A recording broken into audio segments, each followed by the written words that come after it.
I'm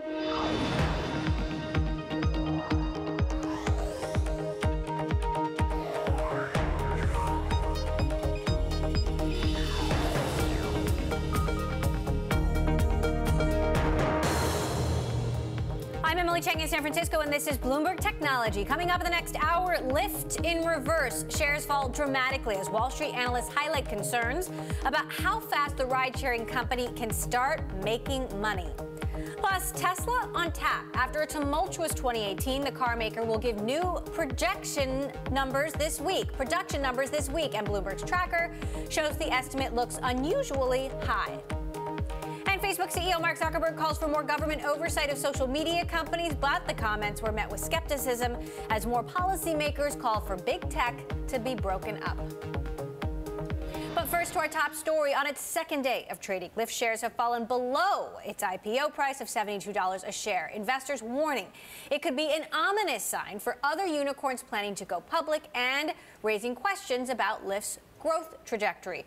Pinterest, Postmates, Slack, and ride-sharing rival Uber are hoping to ride the IPO wave. Joining us now to discuss, Wedbush Managing Director Dan Ives, who currently has a neutral rating on the stock. Also with us, Bloomberg Tech's Eric Newcomer, who, of course, covers Lyft for us. So, Eric, shares dropping 12% today, closing at $69 a share, down from a high of $78 a share at the end of last week. Why?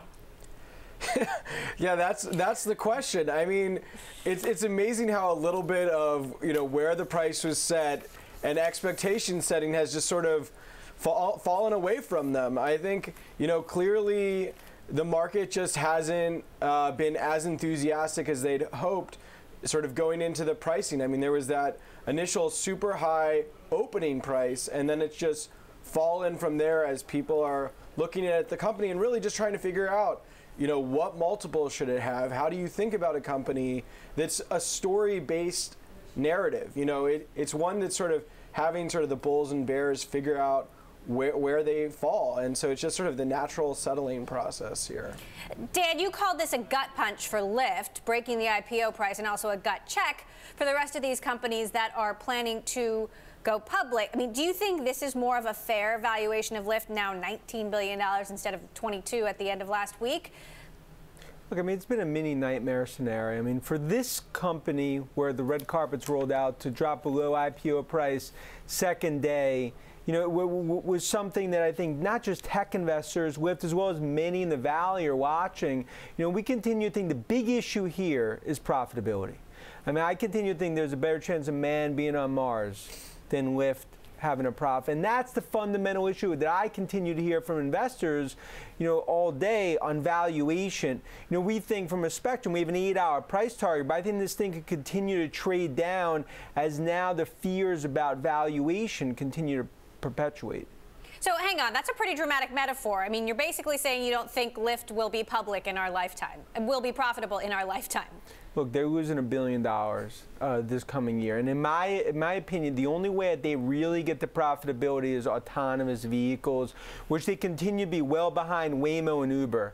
And that's really the issue right here for investors.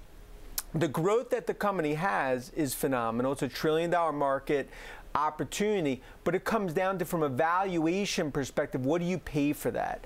And that's why I think, if this continues to go lower, it does get very attractive, but profitability is really what caps the valuation. And that's what we continue to hear in terms of putting more and more pressure on the stock. Now, when I interviewed the founders on Friday, Logan Green, the CEO, said two things. One, he said that Lyft will be profitable, essentially. And two, he said that self-driving cars are a long way off. I mean, Eric, you heard it. So, two sort of contradicting things. If profitability can only come with more self-driving cars and fewer drivers, how do you square those two things?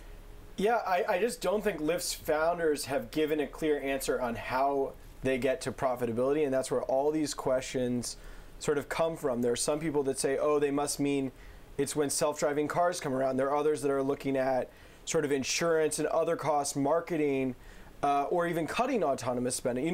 There are all sorts of ways people are looking to try and figure out, okay, how could, if everything went well, this business get to profitability? And it's the fact that people can't really figure it out for themselves that I think is making it harder for investors to just value these companies purely on revenue when they don't know at least what the story is to eventually get to profitability. And I think that's been the problem so far.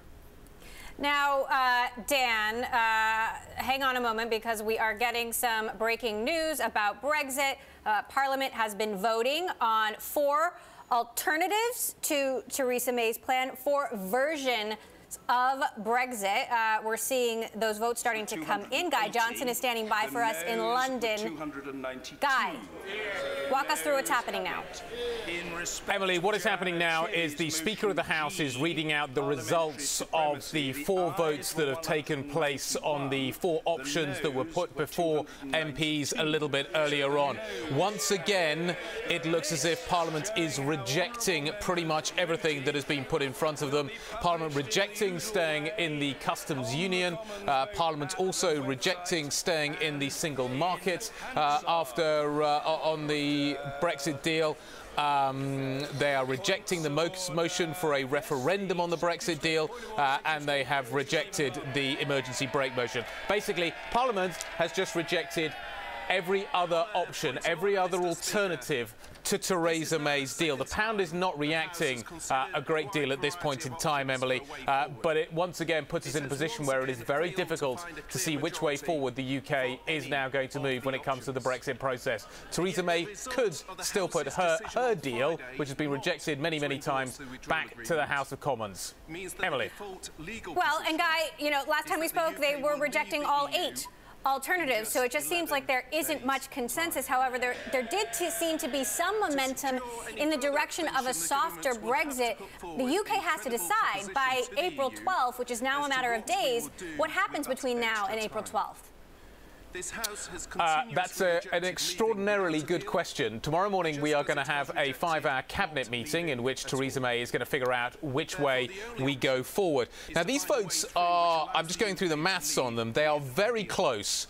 So it looks as if we have the customs union rejected 273 to 276, so that's only 3 votes. Cabinet members have been not allowed to vote in this.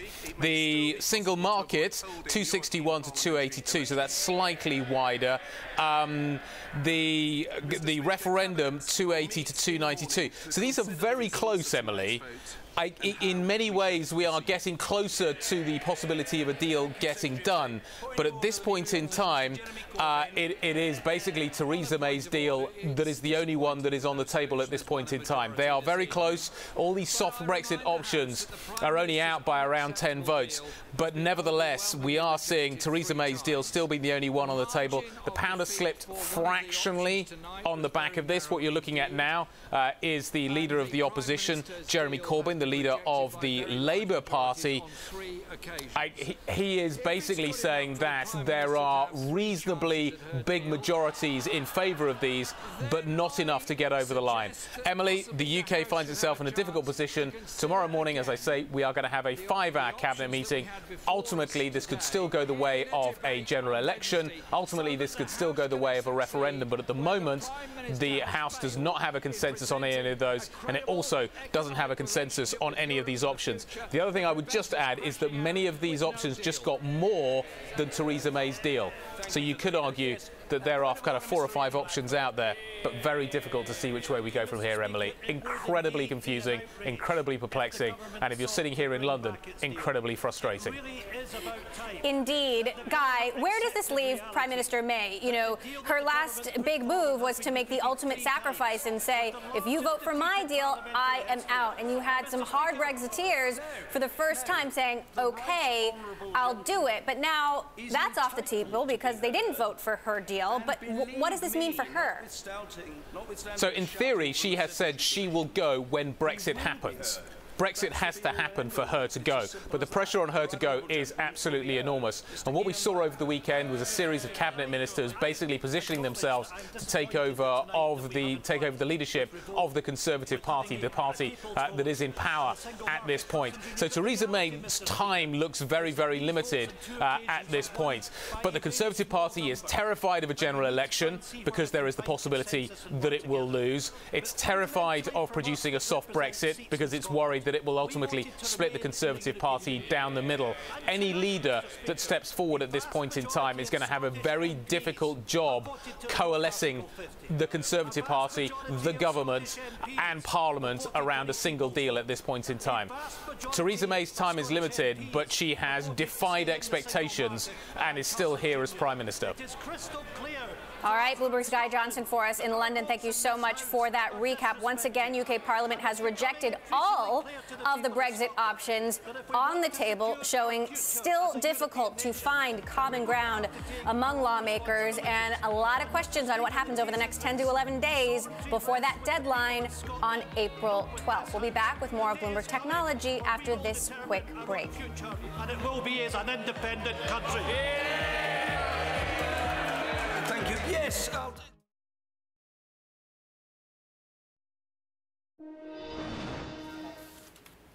This week is a rather important one for Tesla. The electric car maker will announce how many cars it built and sold for the quarter. And it is always a suspenseful day for investors, especially after a tumultuous 2018. Production tripled while still managing to fall short of those dramatic targets set by the CEO, Elon Musk himself. An experimental tool built by Bloomberg to track the rollout of the Model 3 suggests the production total could approach 80,000 cars through March. That is far higher than the average analyst estimate of 64,000. Joining us to discuss, Bloomberg's Craig Trudell, who covers the company, and still with us, Dan Ives of Wedbush. Dan has an outperform rating on Tesla. So, Craig, I want to start with you. Talk to us about what the Bloomberg tracker is showing us for expectations around production this week.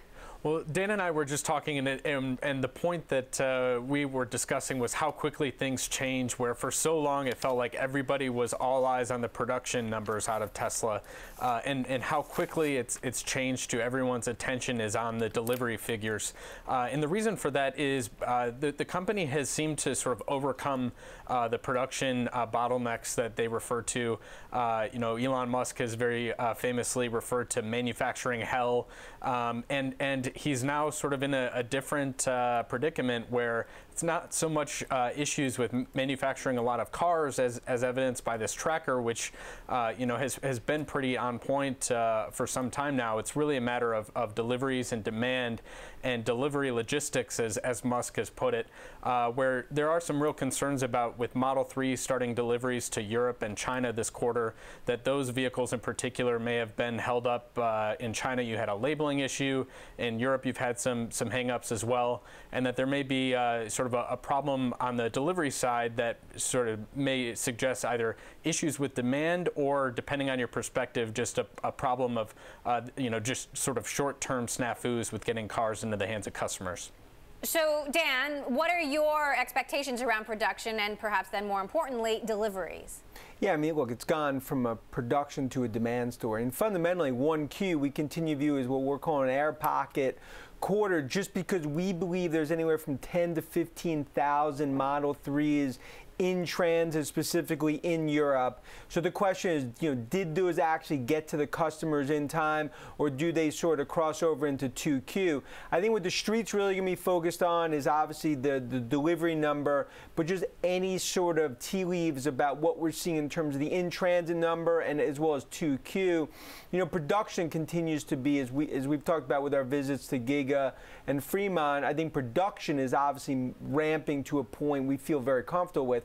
It's now more of a demand story, and that's why right now the street's glass half empty. The shorts are winning this round. The question is this week, is that a tide turner? And we continue to think second half of the year, demand looks a lot stronger, but this is sort of a white knuckle period going into this 1Q. Do you have concerns about international deliveries? Because Musk has said that some 10,000 cars could be held up in customs, held up in transit, which could have a big impact on those final numbers.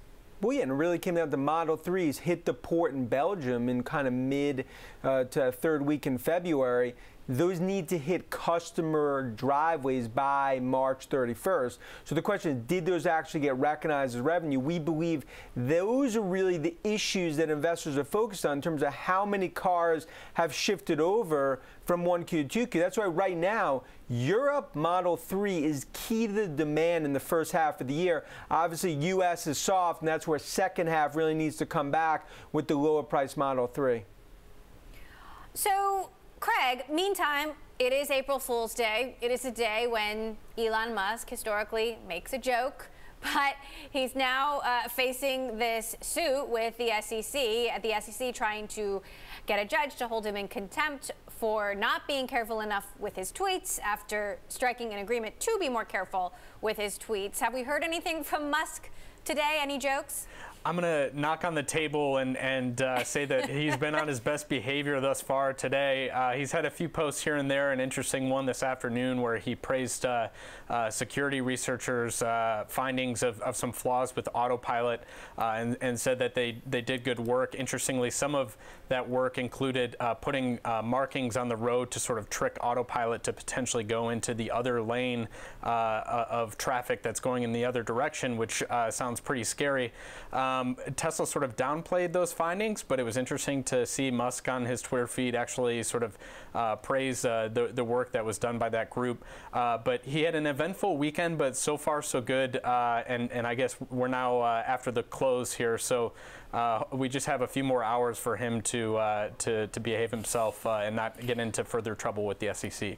All right, all eyes on Twitter. And of course, on Thursday, that hearing will happen in federal court about those contempt charges. And we will bring you, of course, that story and any headlines as we have them. Bloomberg's Craig Trudell, thanks so much. Wedbush analyst Dan Ives, you're staying with me. Coming up, Apple finally gave a glimpse into its video streaming strategy last week, but after years of anticipation, many questions still remain. What investors are still asking about Apple TV Plus next. This is Bloomberg.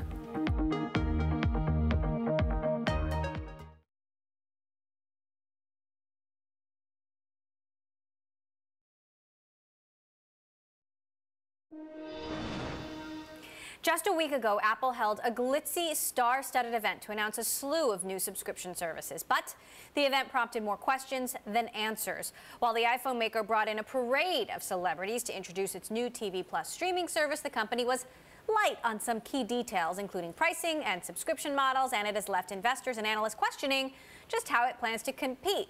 Joining us to discuss, back with us, Dan Ives of Wedbush and OpenX Chief Brand Officer Dallas Lawrence. Now, Dallas, OpenX has done a number of new surveys into OTT streaming habits, and you found some things that were, perhaps unexpected. One, that you believe Apple could charge more than Netflix for its service. Why? Absolutely. I think, we saw a couple things last week. I think the biggest thing we saw out of the survey was that a majority of U.S. adults are now streamers. And they have a heavy appetite for more than just one content provider. On average, they use 3 different content providers for streaming. And we use what's kind of the 15-100 rule. And it's very interesting how it's similar across cable and television. U.S. adults are able to want to watch about 15 channels, and they're willing to spend about $100 on cable. They're also willing to watch about 15 streaming channels and spend about $100 per channel, with $100 total, with a maximum of $24 per subscription. So if you think about the revenue growth there, that's about twice what Netflix charges. So the average consumer is saying, we're willing to spend about $100 in total per month for streaming. We want more than one device, so that shows some good competitive landscape there. And we want to really own how we want that device to come with us wherever we go. Now, Apple hasn't said how much it's going to cost. Dan, I assume a higher price point wouldn't be good for your models, right? Or would it? I mean, look, if they did that, even though I think that math, and that's a great point that Dallas makes, I think initially we see it as $1 or $2 less than Netflix, because right now, I mean, for them it's a market and mind share arms race that they need to get to. And I think right now, you look at the event, the big issue was obviously lack details. But it comes down to, it's really them building themselves more of a distribution platform than at least original content, which they're spending $1 billion a year. And relative to the $20 billion that Netflix, Disney, and Amazon are spending, it's a rounding error. So that's why right now this is going to be an Everest-like climb for Apple on content streaming. But we do believe that a large content acquisition is something that will finally happen at Apple in 2019.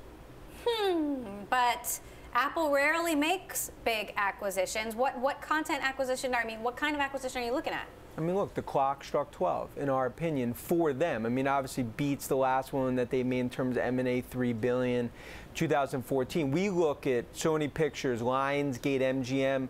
We've talked about CBS Viacom as a potential acquisition candidate, and obviously the long shot is Netflix, because right now, when you look at that services business, the $50 billion per year, in our opinion, the valuation $400 to $450 billion is services, they cannot trip over their shoelaces on services, specifically on the content piece. And right now, they need to put more fuel in the engine from content. We see them doing it in M&A, and that's something we see later this year.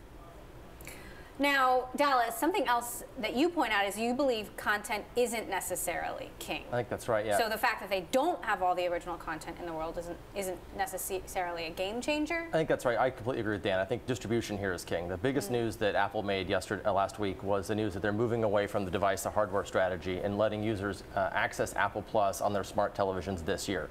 That's a game changer for Apple to really become the portal through which those who are accessing their streaming content or building their individual skinny bundles are going to be doing. And so, but Apple has to have shows that people want to watch. Well, I think the number one thing Apple has is 1 billion subscribers and 1 billion devices. And the majority of OTT subscribers today are watching more streaming content on their smartphone than they are on the device. As far as content goes, actually, Netflix doesn't have a single top 10 show. When we polled U.S. consumers, not a single Netflix, Amazon, or Hulu show ranks as a top 10. The number one show on Netflix, based on consumers, is Friends, for which they paid $100 million for this year.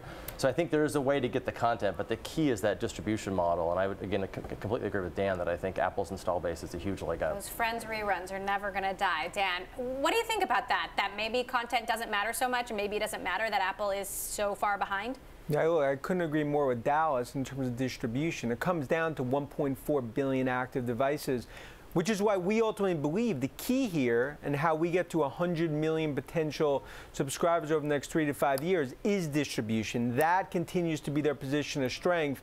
Although content, they definitely are playing from behind the 8 ball. But right now, it's going to be distribution first, then content. That's going to be the focus for Cook and Company. But look, their backs against the wall. I mean, this is, in our opinion, going to be the most defining period for Cook and Apple in the history of the company. And right now, their future will be defined by their success on services and monetizing that install base over the next decade. Interesting. And Dallas, quickly, you also found that users have a bit of content fatigue. I know this is first world problems, yes, but they're overwhelmed. Yeah, they're overwhelmed with too many choices and disorganized choices. And that speaks. I feel like I spend 30 minutes a night just trying to figure out what to watch. And then you're too tired to watch it. Yeah. And I think that's what Apple does really well. They organize content in a way that's really user-friendly. And that's what they said at their announcement last week. That was a real key of this effort, was to make sure all the content you want, whatever skinny bundle you want, if you want HBO Now or whatever, in that one segment you have it wrapped up. Well, and Netflix has some curation too, but we'll see. Dallas Lawrence, OpenX, Dan Ives of Wedbush. Dan, thanks for sticking around for the first half of the show. Good to have you. Coming up, bring on the regulations. So says Mark Zuckerberg. We break down the Facebook CEO's call for world governments to set new laws for the internet. This is Bloomberg.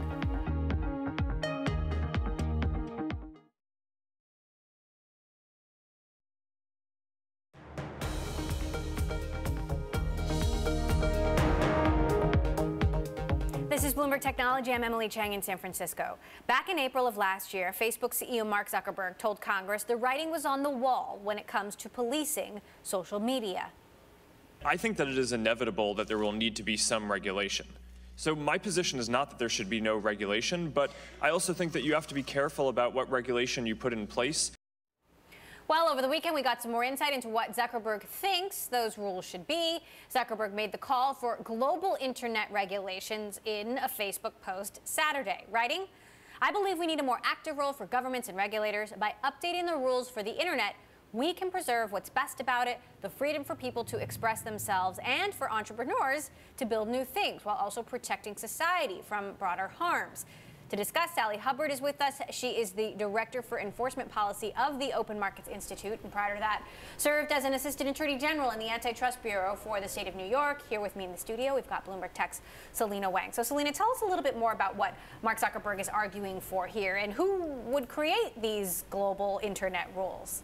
Now, the sentiment here is that Mark Zuckerberg is trying to get in front of any stringent regulations that may come, and it's really in Facebook's self-interest to have a strong voice in this discourse. force, because whatever regulation comes inevitably is going to have a big impact on Facebook. So he's really calling for a new global internet regime, and he touches on 4 key areas: harmful content, so that's issues like terrorist content, abuses content. He talks about election integrity, that covers political advertising, privacy. He calls for GDPR to be spread around the world, and also data portability, which talks about allowing users to freely take information from one network to another. Sally, is this something that you or the Open Markets Institute supports? I think it's very silly, honestly, for Zuckerberg to be out there promoting regulations to fix problems that his business model is causing. You know, he has the power to fix these problems by changing his business model, because the targeted advertising business model is the reason why fake news and harmful content is being amplified by Facebook's algorithms. And it's the reason why Facebook is collecting so much data on us that foreign agents are able to target us on the social media platform. So he can fix these problems. He doesn't need the regulators to fix them for him. So, Selena, there's actually been a lot of criticism of Mark Zuckerberg's plan. We have one lawmaker, David Cicilline, saying rule number 5 should be that Mark Zuckerberg doesn't get to make the rules anymore. Facebook is under criminal and civil investigation. It has shown it cannot regulate itself.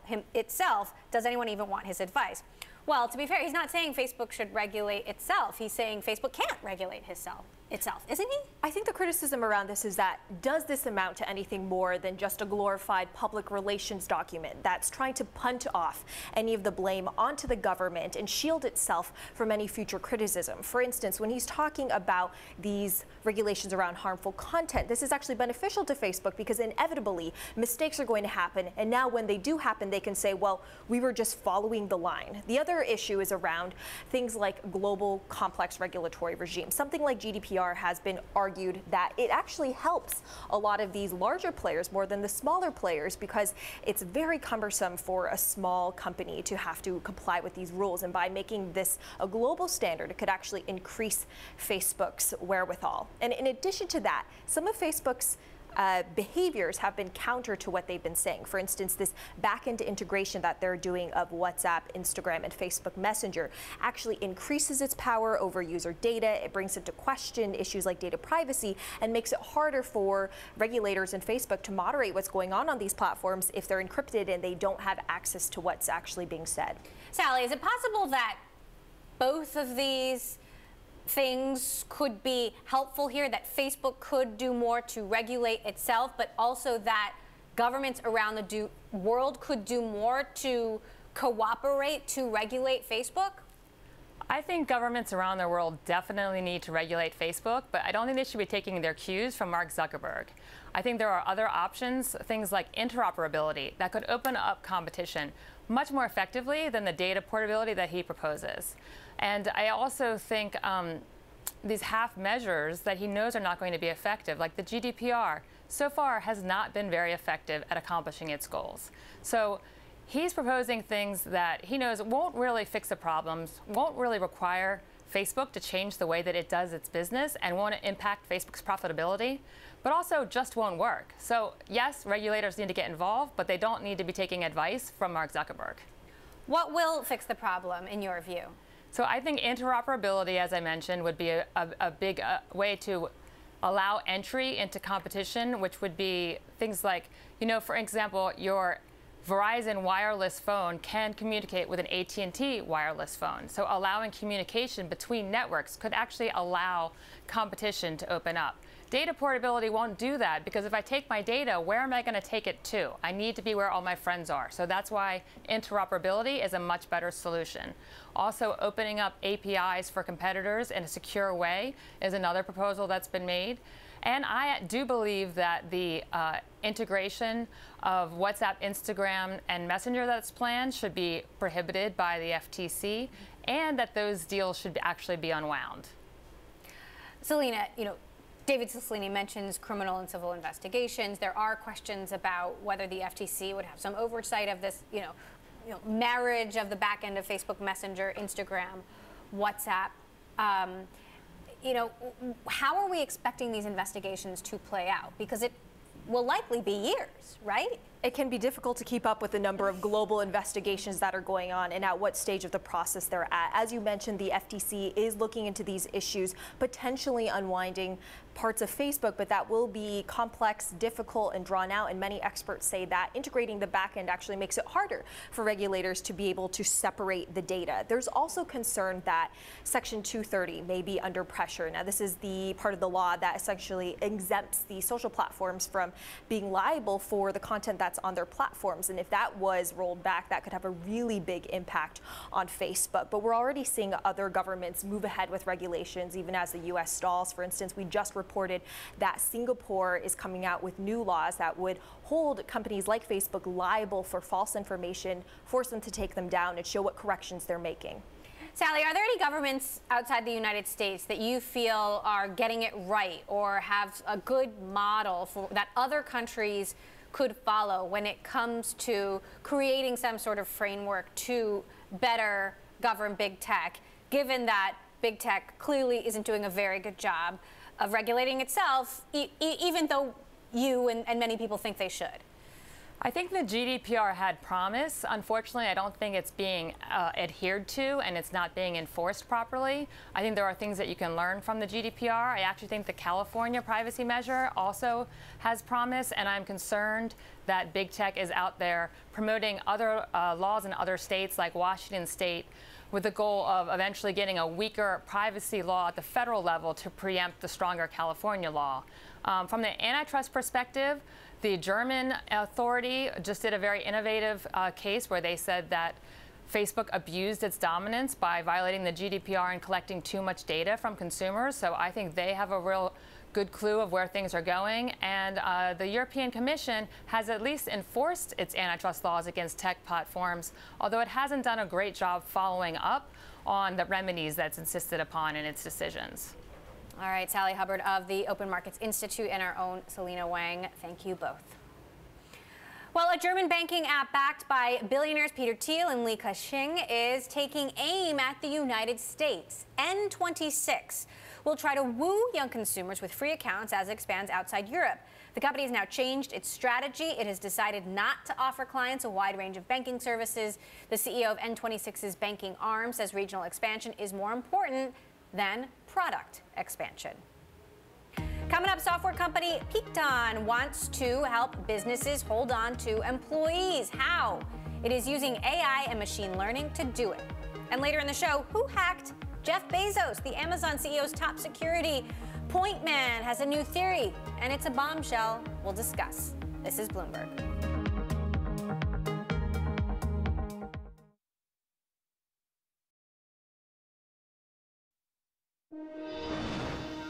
It is time now for our work shifting series, where we take a look at how businesses are leveraging technology to improve the workplace. One company, Peakton, is embracing machine learning to build what it claims to be the largest real-time database of employee voices.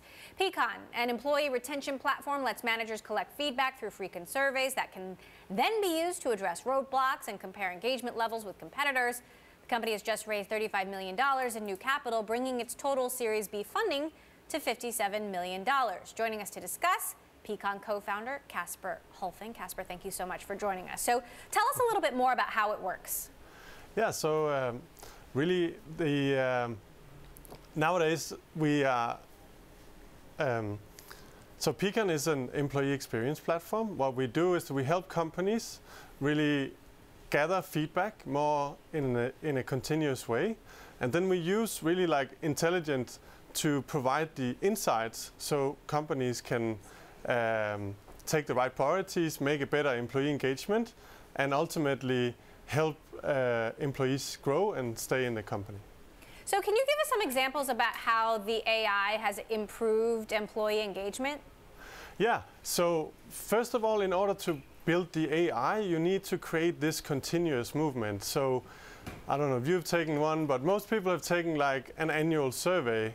And if you look at an annual survey, the real thing is that it really looks backwards. So it looks at the last 6, 9, 12 months. And the thing is that everything happens in 12 months nowadays. So in order to start looking forward, we need to have a much more continuous movement. And so our companies, they will monitor their employees every week, every month, every quarter.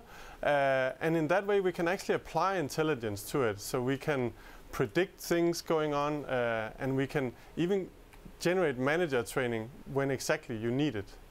So what trends are you seeing in today's workforce?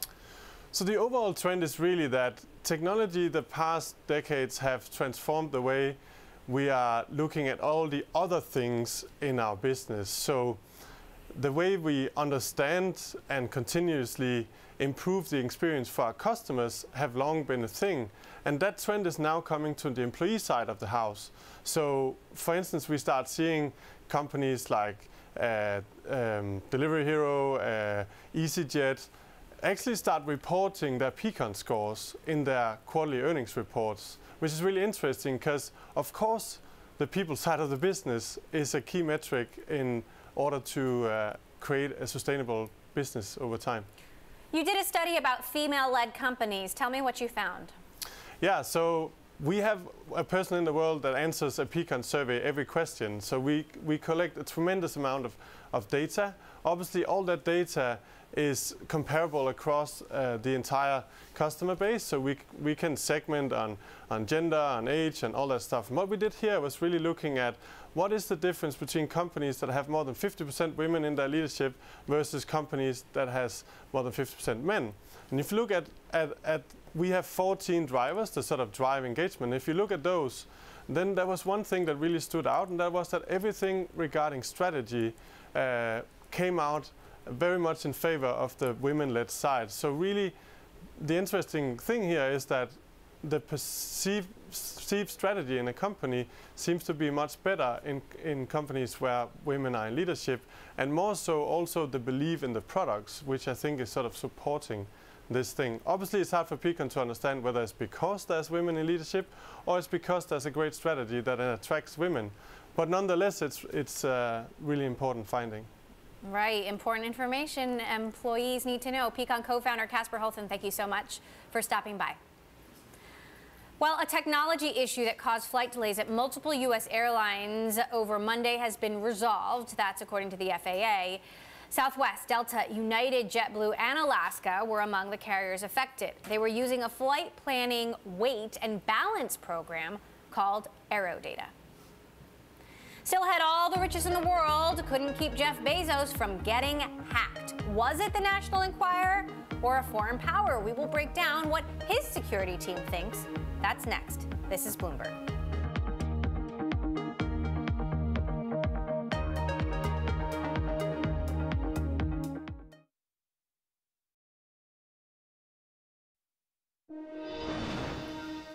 Amazon says it will cut prices on hundreds of items across aisles throughout Whole Foods starting on Wednesday. In a statement, the company said prices will be 20% lower on these items on average, with even deeper discounts for Prime members. And it was just under 2 months ago that Washington Post owner and Amazon CEO Jeff Bezos took to Medium to accuse the parent company of the National Enquirer of trying to blackmail him with its own private text messages. And in that post, Bezos pointed out the Washington Post coverage of the murder of journalist Jamal Khashoggi in a Saudi Arabian consulate seemed to, quote, hit a particular nerve. Now, things have been taken up another level thanks to Bezos' personal security consultant, Gavin de Becker. De Becker made the following accusation in a Daily Beast op-ed, saying, quote, our investigators and several experts concluded with high confidence that the Saudis had access to Bezos' phone and gained private information. As of today, it is unclear to what degree, if any, AMI was aware of the details. To discuss the latest, we've got Bloomberg Spencer Soper in Seattle, who covers Amazon, and here in the studio, Bloomberg Tech Senior Executive Editor Brad Stone. So what exactly is Gavin de Becker saying here? Well, he is disputing the kind of prevailing consensus about this whole episode, which I kind of call the Occam's razor consensus, the simple solution, which is that Lauren Sanchez's brother, Michael Sanchez, provided... Lauren Sanchez, the woman who he was alleged to have had an affair with by the National Enquirer. And the consensus prevailing now is that Michael Sanchez, her brother, provided all the text messages starting in the fall of last year to the National Enquirer. I think Bezos and De Becker are frustrated with that explanation. You know, they believe, and this has been clear since Jeff's Medium post, that Saudi Arabia, the country, and its leader, MBS, were involved. And they see a couple of discrepancies with the Occam's razor solution. They say, and Michael Sanchez actually claims that when he was contacted first by the National Enquirer and Dylan Howard, the chief content officer, that they already had some text messages. And so he's pointing to these, you know, these other forces that may or may not be at work. And De Becker says that he turned over information about this to U.S. law enforcement officials. Spencer, Gavin De Becker makes these proclamations but doesn't provide any evidence. Does that undermine the argument at all, or the point that he's trying to make? Yeah, absolutely. I mean, at this point, we just don't know if Bezos is buying the narrative of his choosing through an intermediary, or if they actually have some evidence to back up these claims. All of the evidence that he put in his 2,000-word, basically, you can only describe it as a conspiracy theory at this point, is circumstantial. It's all, you know, interesting and intriguing, but you know, show us the goods.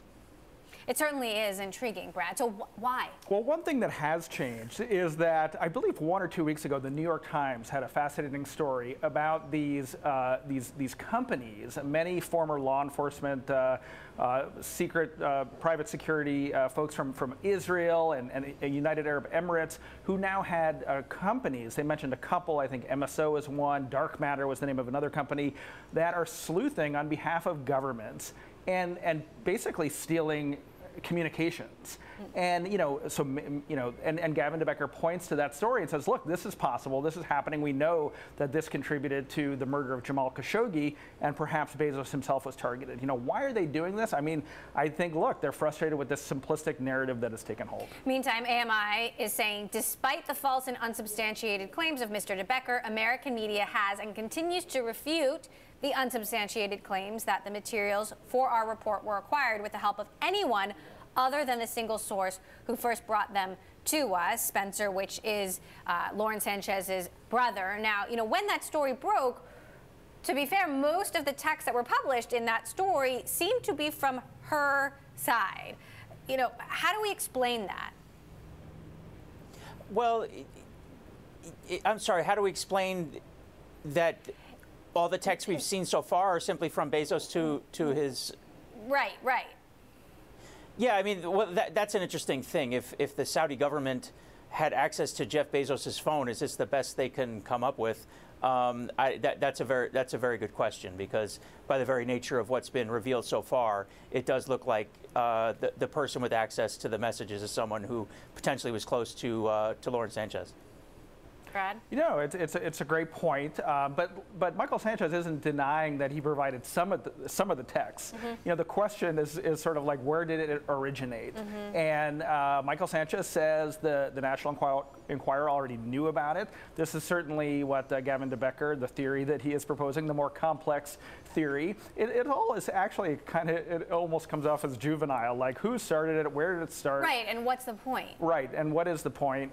You know, I think it's, you know, who knows? I mean, who knows? Amazon spends $1.6 million on Jeff Bezos's personal security. So either way, and that's in the, you know, the financial disclosures. Either way, it's kind of amazing that a lot of people paid very well to do their jobs, protect this executive. You know, clearly, didn't do their jobs properly in this case. All right, Spencer, another story we're following. Amazon saying they're going to lower the price of goods at Whole Foods, basically across the board. What do we know about this?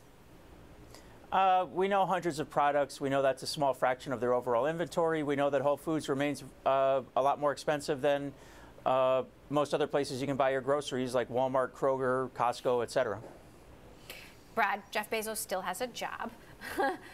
What do you make of this sort of in the context of the larger Amazon narrative right now? The Whole Foods price lowering, you know, that groceries remains a 10-year plus work in progress. You know, they've been trying their own services. They've acquired Whole Foods. You know, they don't have much to show for it. Whole Foods sales have been basically flat, actually a little bit down last year. And so they continue to try new things, innovate new kinds of store formats, and now lowering the prices to try to juice that particular business segment. All right, Bloomberg's Brad Stone and Spencer Soper. Bring us more juicy details, please. Thank you. All right, shares of Roku jumped 7% in Monday's trading session. The company's price target was raised to $76 from $63 at KeyBank Capital Markets, which published a new report saying it's seeing positive momentum with the company's platform business, a trend that could lead to estimates being revised higher. KeyBank added that the acquisition and engagement on the Roku platform remains strong and that they see minimal impact from Apple's recently announced streaming service. And 15 years ago on Monday, Google launched what some people thought was an April Fool's joke. It launched with a then whopping 1 gigabyte worth of free storage that was dozens of times more than its competitors back in the day, and maybe even more exciting, a state-of-the-art spam blocker. Since then, it has become one of the world's top email platforms, featuring 1.5 billion users, and Google claims it blocks 10 million spam messages every minute. Imagine having to clean out that spam filter. And it is for its 15th birthday, Google is giving its Android users 2 new features: predictive compositions and a right now, send later feature. That's pretty cool. But the creation of Gmail also raised serious privacy concerns, as it could access keywords in your mail and come up with advertisements tailored to your inbox. That is a debate that still rages on today. And that does it for this edition of Bloomberg Technology on Tuesday. I will be anchoring the show from Boston. I'll be with Natasha Lamb from Arjuna Capital, joining us to discuss the gender pay gap and equal pay day. She's also a big Facebook shareholder, so we'll be talking about that as well.